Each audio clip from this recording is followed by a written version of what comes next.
All right, very good. Dave, you're in control of the session. I'll let you go ahead and take it back. And if we're ready for our presentation, I'd say let's go ahead. All right, we have Dan Vasquez from OES to talk about the neighborhood evacuation plans, and that's being organized by CERT. So I think we'll just go ahead and turn it over to Dan and go ahead with your presentation. Thank you, everybody. Good morning, all from the Emergency Operations Center. We've been activated. We're on op periods 18 now. So it's been a few weeks here. We've been working 0700 to 1900. You know, we're slowly plugging away, but we're getting there, and there is no end in sight on our end. But hopefully with all the planning and coordination that's been taking place, we can mitigate this and you know, help that curve out. So without further ado, I'd like to talk about the neighborhood evacuation teams. Now, is my screen showing? Can you guys see it? Yes. You're good. So the mindset behind this stemmed from the 2017 and 2018 fires up in Northern California, where we really saw that older adults and specifically people with disabilities and other access and functional needs were disproportionately and adversely affected by not being able to evacuate. This was really exacerbated in the Camp Fire in Butte County. And that's kind of where we decided here at San Diego, we needed to develop a system where we took extra precautionary measures to plan for people that maybe were limited in their capacity to self-evacuate. So the problem there, like I have identified, is that the older adults and others with disabilities or other access needs wouldn't be able to quickly self-evacuate like able-bodied others. So the solution we identified was that we have over 1,300 sworn and active engaged community emergency response team members in our county that encompasses over 30 programs throughout the region. We also secured $358,000 in state grant funds that would enable us to build out our CERT capabilities even further. This funding is going towards background checks. It's going towards PPE, training, liability insurance coverage for preparedness activities, as well as a slew of supplies that the local programs can use for training and outreach. So the concept that we developed with the neighborhood evacuation team is that a willing and capable CERT member who's been background checked and fully trained and vetted through their sponsoring agency would be able to help their neighbor who's self-identified that they wouldn't be able to evacuate during a disaster. And they would help them develop a personal preparedness plan with an emphasis on the evacuation planning. Here's a video that one of our project partners in the high school went ahead and developed for us. And I'll talk a little bit more about that program after the video. Do you ever wish you could do more to help? What would you do if your neighbor had difficulty self-evacuating and wanted help? A situation of great urgency. What can you do to help? Go to readysandiego.org. Click on Get Involved for more information. Everyone should have an evacuation plan in case of an emergency. Be your neighborhood's hero. Get involved, make a difference.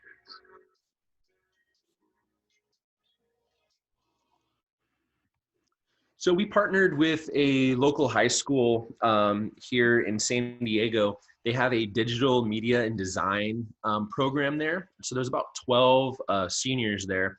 And they went ahead and created for us a logo, a bunch of different multimedia flyers, things that we could put on social media, as well as 4 different promotional and recruitment videos, such as the one that you saw there. So as everyone I'm sure is very familiar with, if you've been in San Diego more than a few months or a year, is that we like to burn year and year after year. Historically, the majority of all of San Diego County, we're in what's known as the WUI, the Wildland Urban Interface. Even our coastal regions are prone to wildfire. If you look back to the 2007 fires that creeped up all the way up to kind of Del Mar area.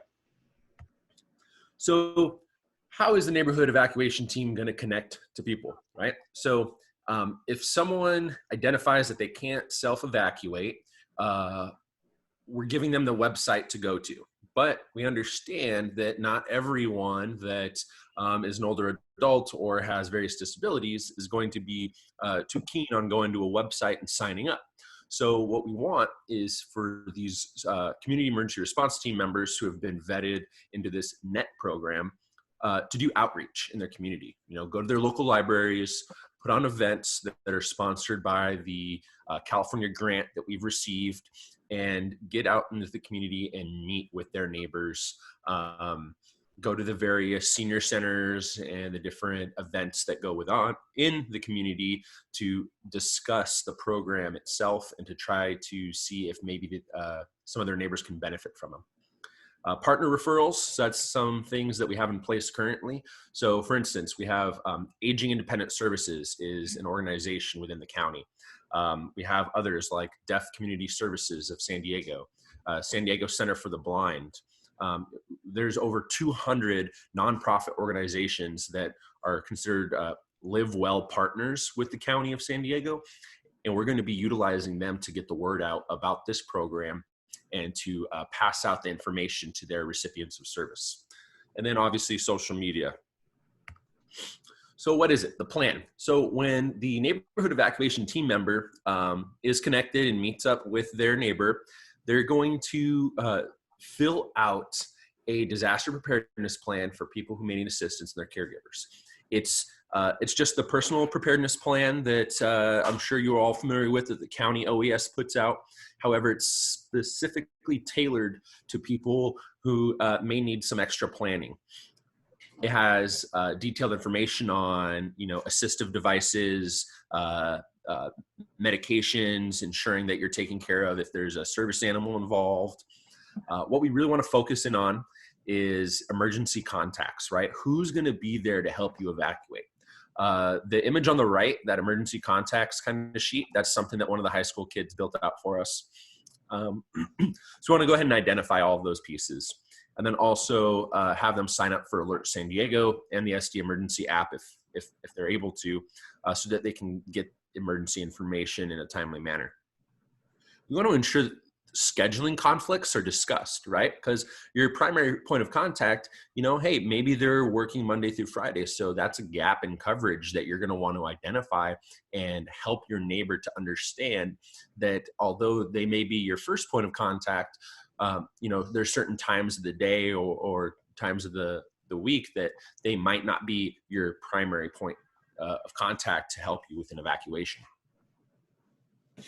So when there is an evacuation warning or order, what we want the neighborhood evacuation team member to do is reach out to their neighbor and to see if they're in the affected area or if they're at home, and want to make sure that we're reminding the neighbor of the evacuation plan that was built out between the two of them, which contacts to reach out to and to see if they've been successful in evacuating, or if necessary, work with local law enforcement and first responders to make sure that they're not left behind. Additionally, after the neighbor is evacuated, the NET member is going to work to ensure that their neighbor's needs are being met at the temporary evacuation point and or the shelters that they are going to.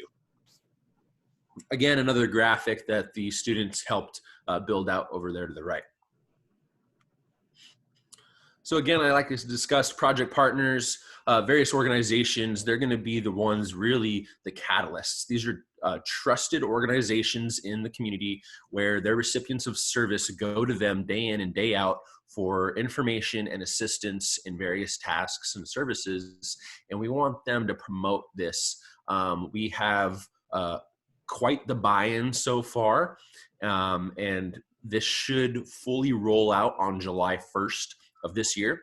Currently, we are in a pilot program. In one of the programs, it's San Diego County Fire Authority Southern Division. So just think everything east of El Cajon and then north up to Mount Laguna as kind of the pilot area. Another one of the graphics to the right, there's my contact information. If you want any further information on this, I'd be glad to share. Thank you guys all for having me, and stay safe, wash your hands, and don't forget to social distance. All right, thank you very much, Dan. Does anybody have any questions for Dan? Cap Penny. Yes, Mike Bender. Hey, Mike, go ahead. We're just wondering why yet another organization needs to be built. I see they've done a lot of great work here, but there's Red Cross, there's local programs, there's CERT. Why do we need another organization to build up from the ground up? Yeah, great question. So this isn't a new organization. It's think of a specialty team within an organization, right? So this is CERT. These are your community emergency response team members, and the CERT program manager is identifying members of their team that have completed specific training to be a part of this neighborhood evacuation team. So these are CERT members. They just need to go through an extra few hoops regarding training, specifically towards welfare checks and training to work with people with access and functional needs or other disabilities to get them geared up to be a part of this evacuation team. Okay, thanks. Cap, you had a question? Yes, I'm the Del Mar CERT leader, and we are currently conducting a survey under the auspices of the fire department.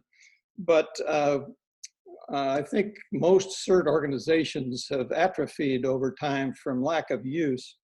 And so we've got members who have been through the academy, had their background checks, but do not have a current ID card, which prevents them from operating under this current situation. So I would recommend that you allow spontaneous volunteers to be vetted and to activate, assuming that they've previously had an ID card.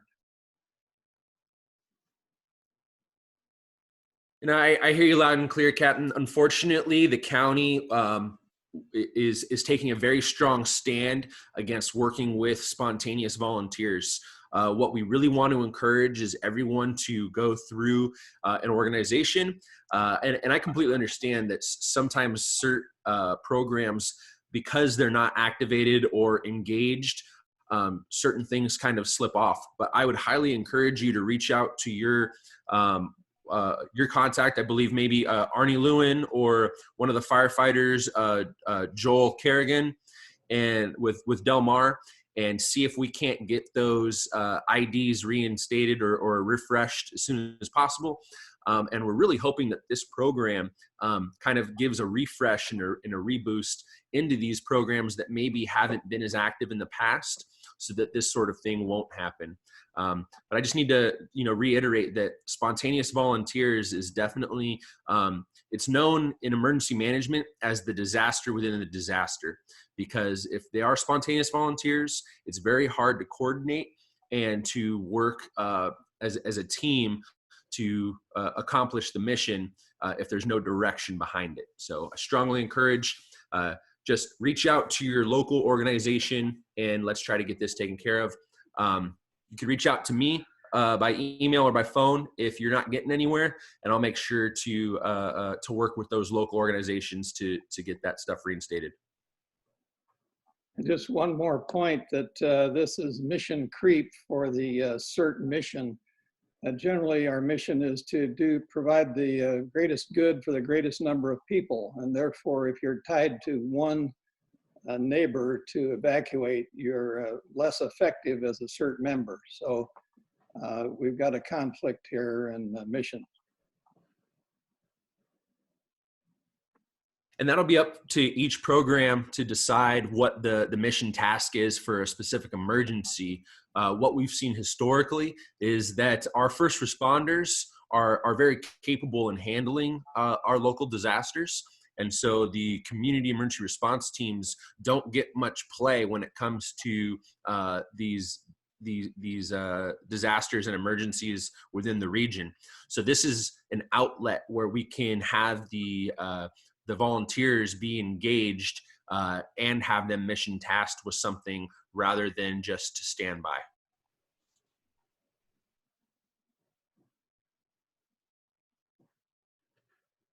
Anybody else with some questions for Dan? I have a question. Bob Younger. Whoa, a lot of echo in there. Go ahead, Bob. All right, Dan. I think that one of the concerns all CERT members have is that we are prohibited from self-deploying, much like Aries. We depend on the agencies, and so I think just want to verify that you're not suggesting that certain members within a neighborhood self-deploy in order to go help neighbors. As much as they might need help, we're not going to be able to go. We may go as their neighbors, but we're not going to be able to go as a sort of licensed, insured CERT members. Is that correct? Correct. So the way it's working right now in our pilot program is the mission task is an ongoing task. And so the selected few neighborhood evacuation team members within the CERT program itself are tasked with, okay, you're going to have the outreach component and you're going to have the response component for this specific neighbor. So it's not that there's kind of the spontaneous volunteer aspect or the self-deployment piece of it.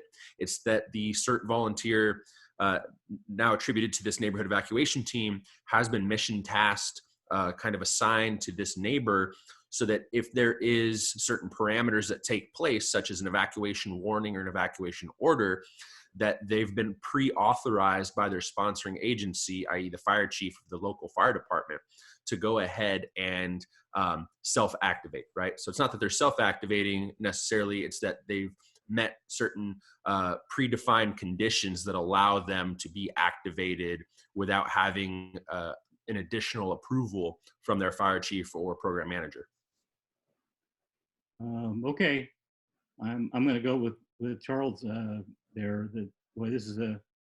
I'm not saying it's bad to change the roles of CERT and to change the activations and things like that, but that's definitely a new role and a new means of activation for an individual CERT member. So, but thank you. Dave, I have a question. Rob has his hand up here. Okay, thank you, Dave. Yeah, I got the hand up there. Thank you, Dave. Dan, questions. Are there some communities that are getting priority for rollout of these teams?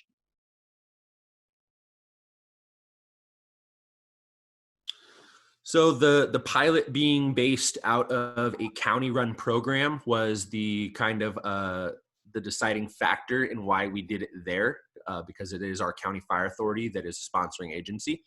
The other programs, once kind of we iron out some of the details in the pilot program, we're going to be coming to the CERT Council for further recommendations into the policies and procedures for it. And then what we're going to do is provide those policies and procedures as kind of a wrapped up, nice, ready to go document to all of the programs, and it'll be up to the program coordinator, manager, and their fire chief on whether or not they want to implement. Thank you. Thank you.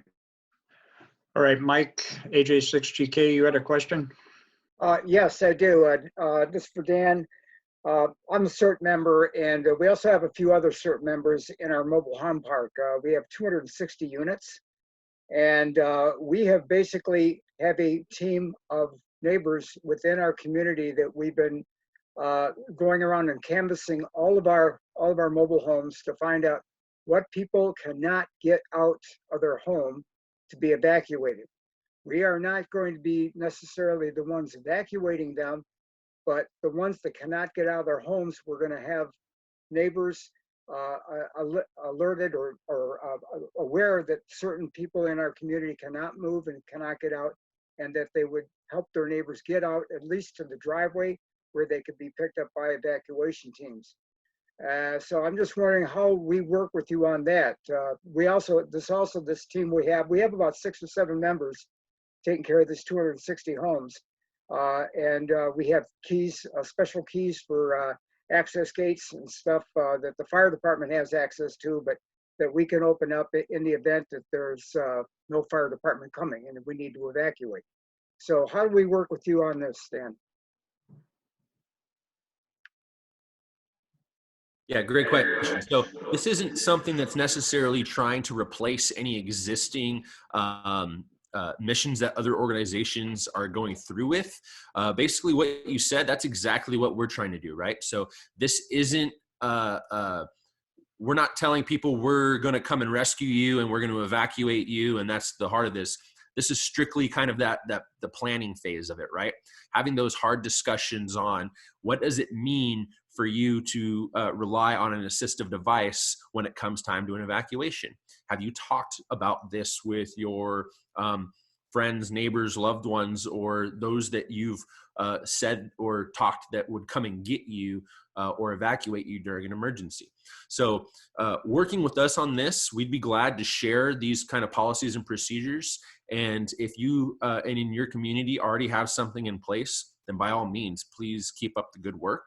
And this is just another tool that if you wanted to have kind of the county backing when it comes to, you know, liability coverage for these types of events, then you would have to go through kind of our channels to go through with that. But this is by no means are we trying to conflict with ongoing efforts. Okay, yeah, thank you very much. What I'll do is probably see if I can get your presentation. I believe Dave said this is all being recorded. Maybe I can get that out to our team members here in the mobile home park. Thank you. See, Ed has a hand up. W3AED.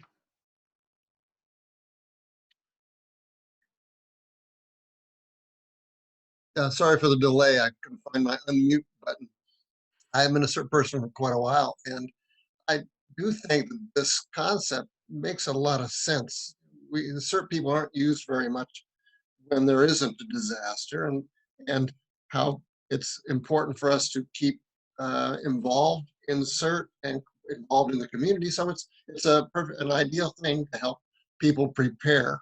And in addition, during wildfires, CERT hasn't necessarily been used very much because there's such a large infrastructure here, especially in the city of San Diego. So it's another thing where we can be involved and help people during a disaster. So I totally support this concept, and I appreciate the work that's been done on it. That's it. Thank you, Ed. Any other questions?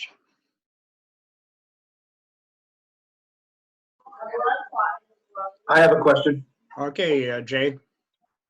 Thank you very much for the presentation, and I wanted to see how you did risk assessments for community involvement in these events.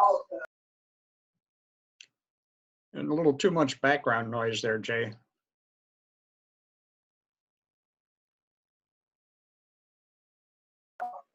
Sorry about that. I wanted to see how you did risk assessments.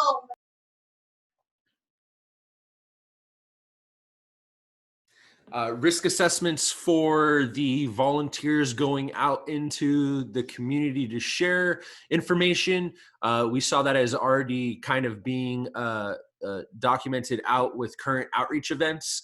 And then risk assessment with sending volunteers into their neighbors' homes. What we went ahead and did is that's how we decided that the background check component was a must for this specific program.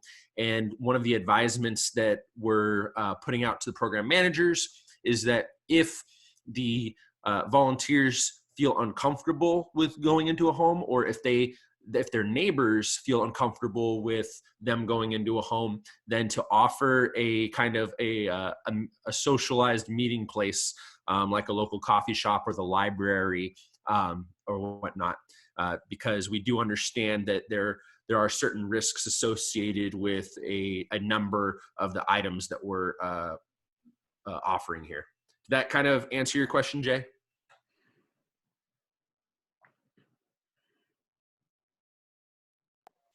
Yes, absolutely. Thank you.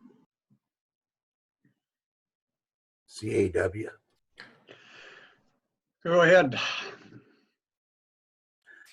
Yeah, morning, everybody.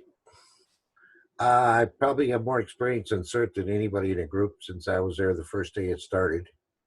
And all I can say, the two things. The one, the most important thing on your CERT program is the effectiveness of your program manager and the willingness of your sponsoring agency. Fortunately, out here in rural fire, the fire service, as you know, took over all our volunteers. They're providing excellent fire service. And they also are very supportive of the CERT program. That's probably why we're the pilot program out here. Our program manager is effective at what she does. So this pilot program is going very, very well. I think once they get the final put together, I'll answer many of your questions, but so far it's been effective.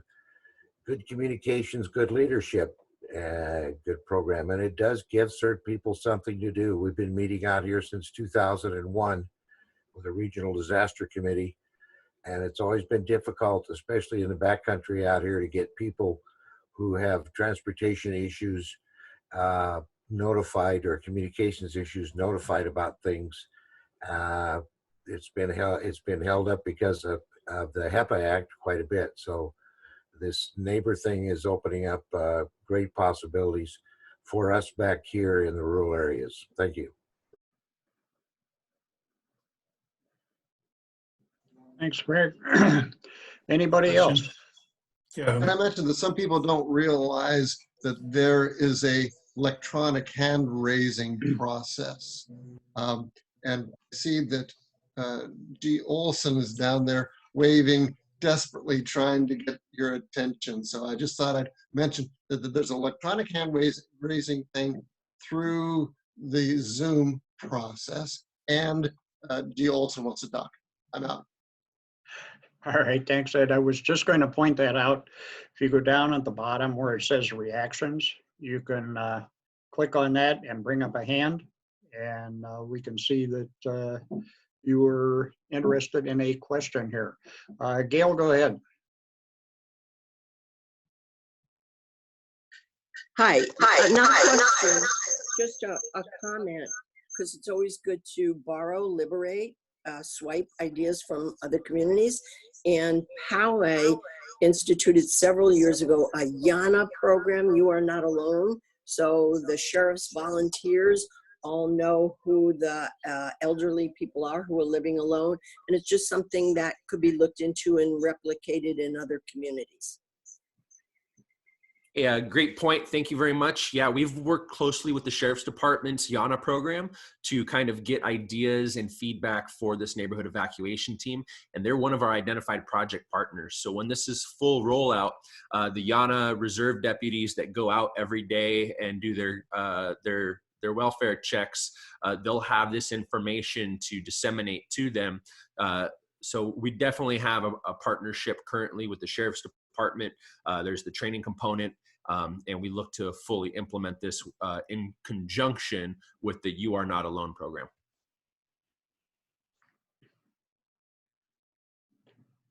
All right, any other comments here? Bob? N6RLG?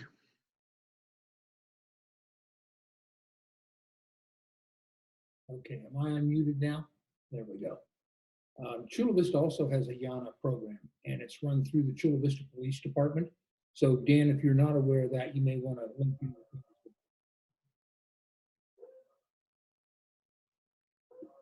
Excellent. Thank you very much. All right, anything else for Dan?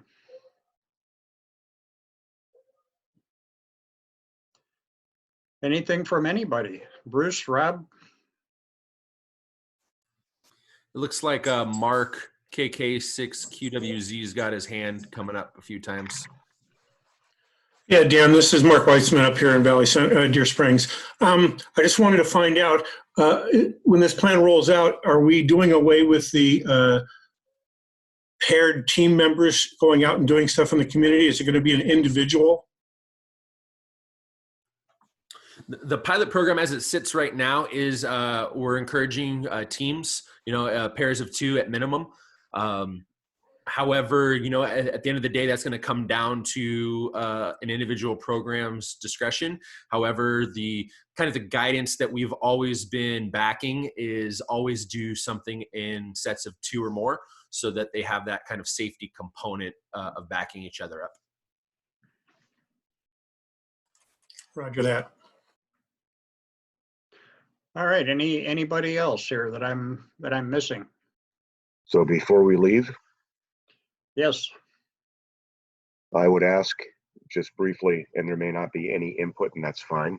Let's get from the ECs and or the DECs that are online today, any localized individual data updates or information that might be relevant for the group or for the team,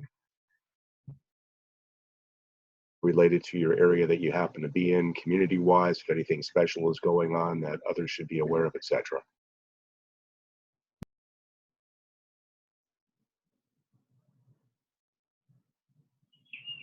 N1TEN.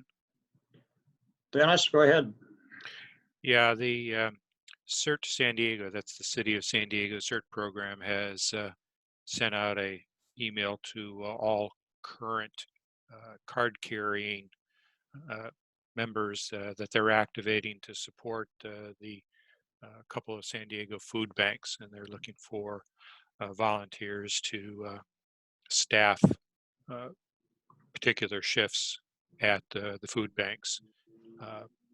So for those of you that are in the city of San Diego and the city's CERT program, contact the program manager office. They're looking for volunteers that are under 65 years old. That is all. Appreciate it. Thank you. Anyone else? Jay has an update from Imperial. Go ahead, Jay. All right, thanks everyone. I think I got rid of my background noise. I went outside. We have been partially activated to participate in the Imperial County EOC, and I've been attending meetings either virtually or physically there. And our focus has been on community relations and trying to assess what the hams in their area, how the messages from the JIC have been permeating, and also to just let them know what the capabilities are, remind them what the capabilities are within lateral and auxiliary communications. But overall, it's been a good experience, and I'd be happy to talk to anybody about the details privately. This is Imperial County.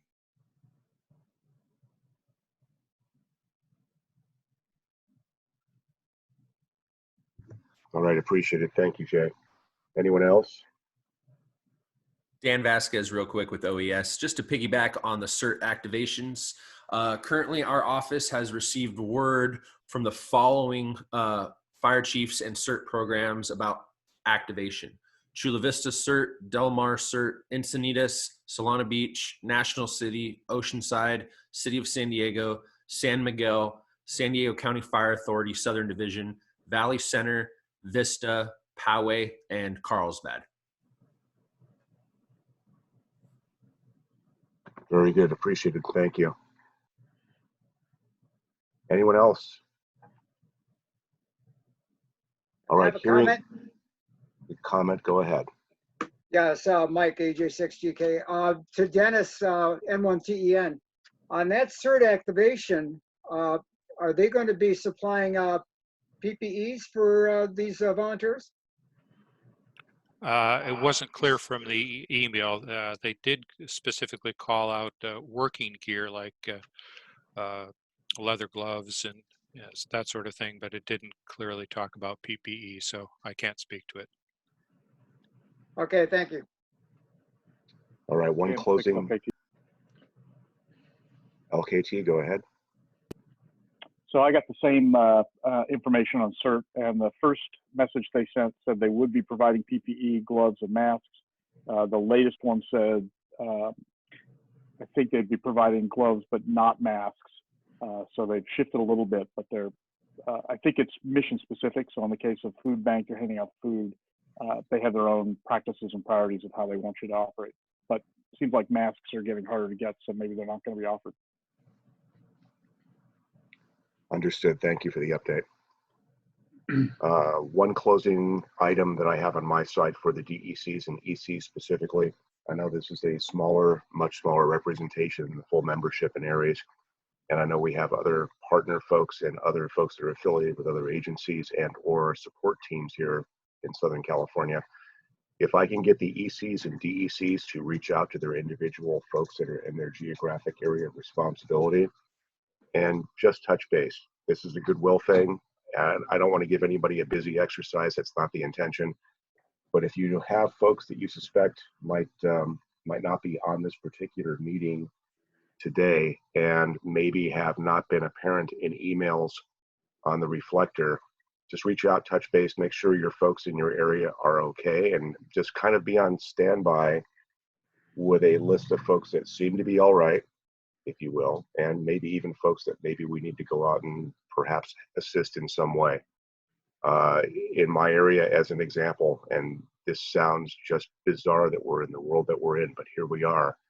As simple as it was, I had somebody that needed to go out and have distilled water. And of course, the water shelves in the stores are empty.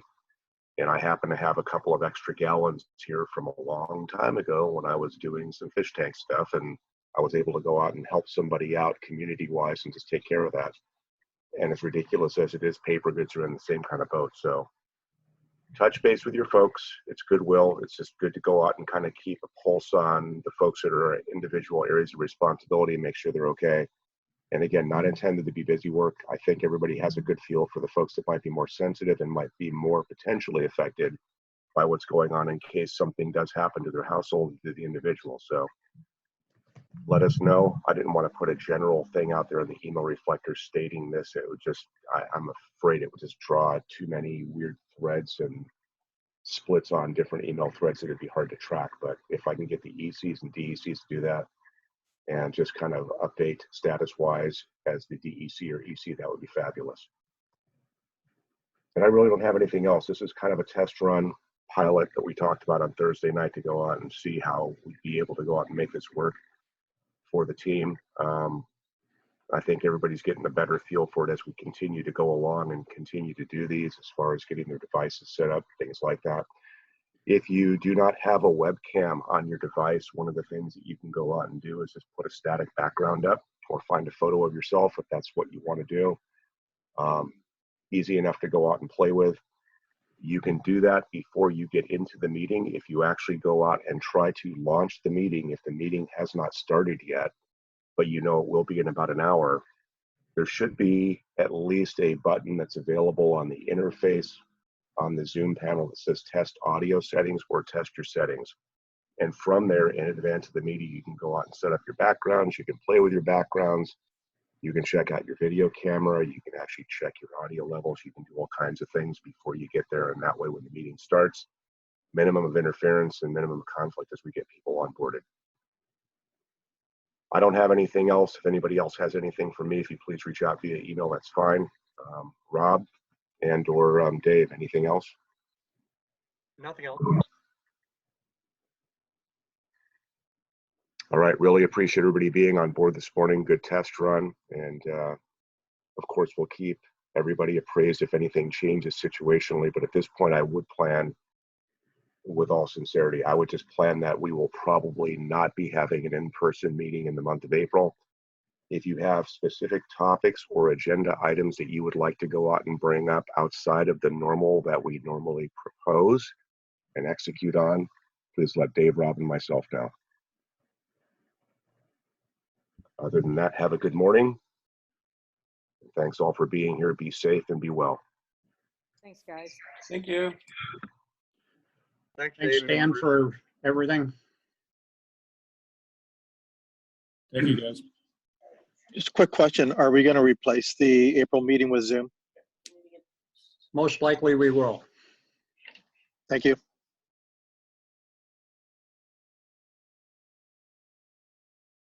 Thanks, everyone.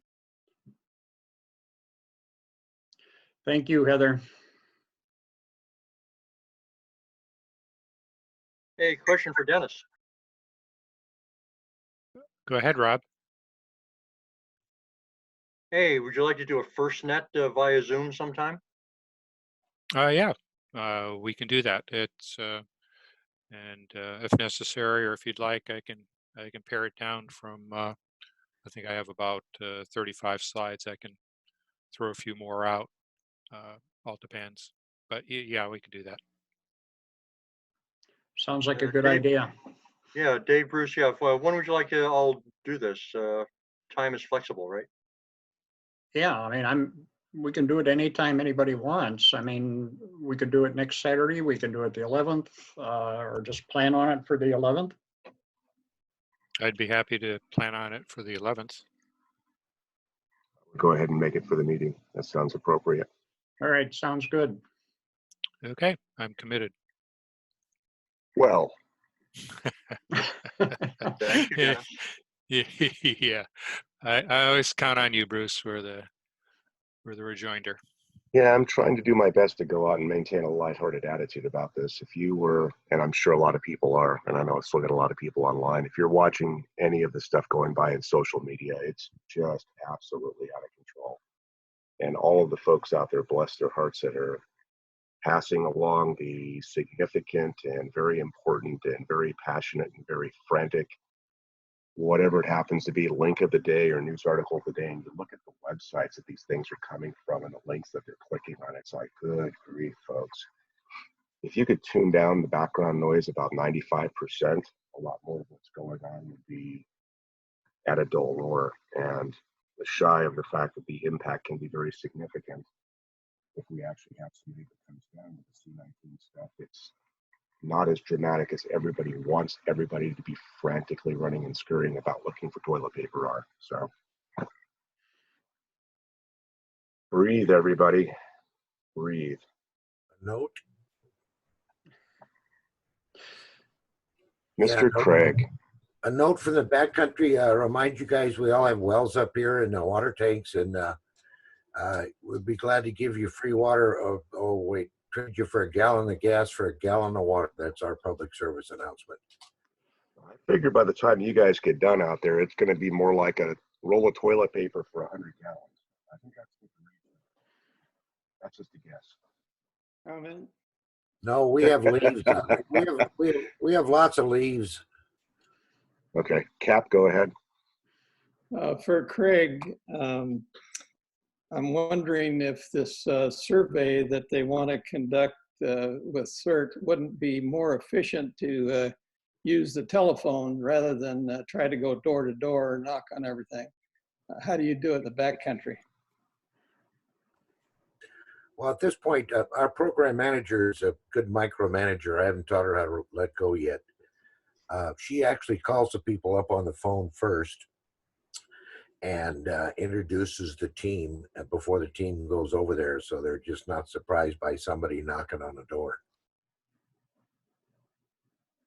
That's a good way to do it. And I think we need to institute that here in Del Mar as well.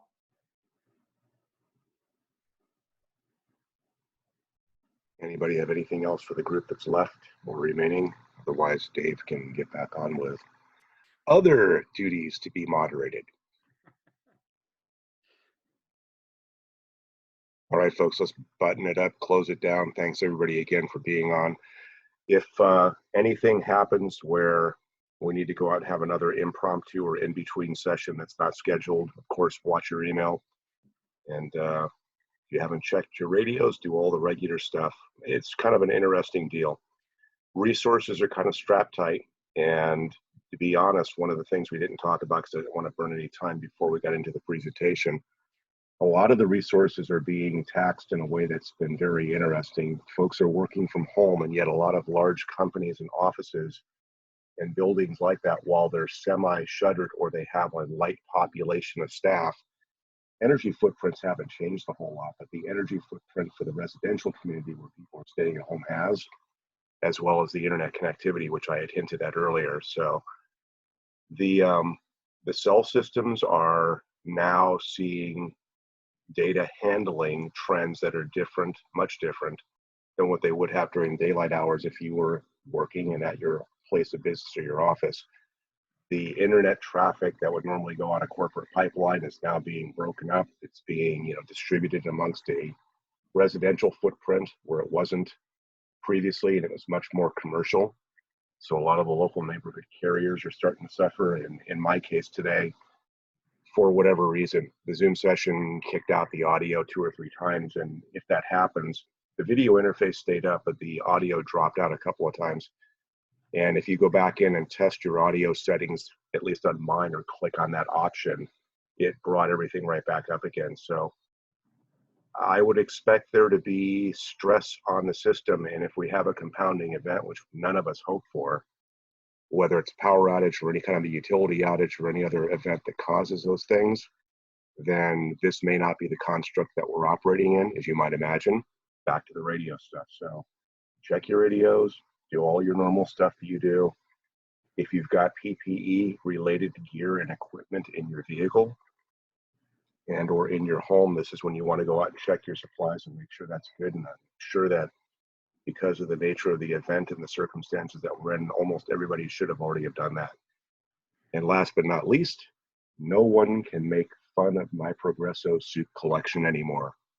Hi. Hey, Bruce, you want to leave Aries condition yellow set for a while, right? That is correct.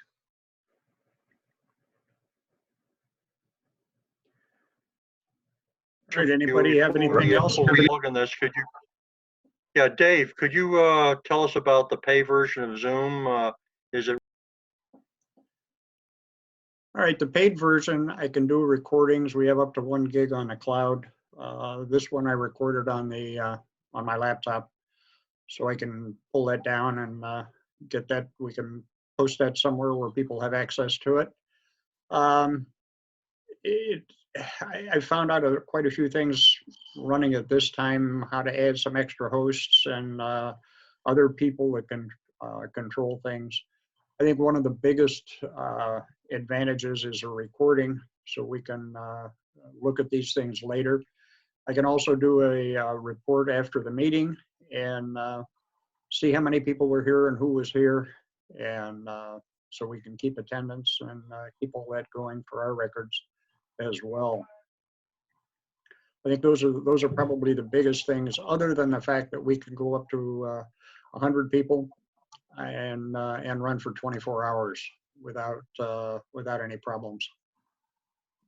So where do we do the faster, slower, thumbs up, thumbs down votes, yes, no, during a presentation? I don't see it in my screen here. The only one that I'm aware of is the reactions down at the bottom, where you get a thumbs up or the clapping hands. I'm not sure where the other hand is, but that may be because I'm listed as a host, so I don't have the option of putting my hand up. Well, Rob brought that up, and he's correct. If you go out and pull up the participants list, the only place where I see in my interface that you can go out and raise a hand would be at the very bottom of the listing itself. So you bring up the participant list, I show whoever happens to still be online, what the status is, whether they're muted or whether they're live on both camera and audio. At the very bottom, you've got the option to go out and click to mute yourself at that level, or you can raise your hand. And then below that, you have the group chat. I'm not seeing anywhere else on the regular interface where you have the option to raise your hand, so to speak, and ask the question. And thank you, Rob, for finding that, because I was looking at the reactions only, and the only 2 options there are the thumbs up or the clapping hands. So I guess we could ask, as we're doing these presentations and online events, if we are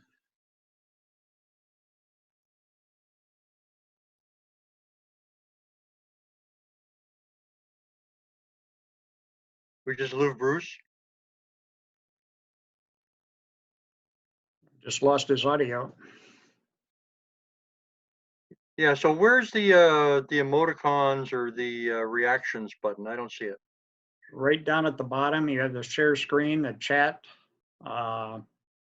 manage participants, and there should be a button to the right of that that says reactions. I Yeah, I found don't that have that. if they use a different device,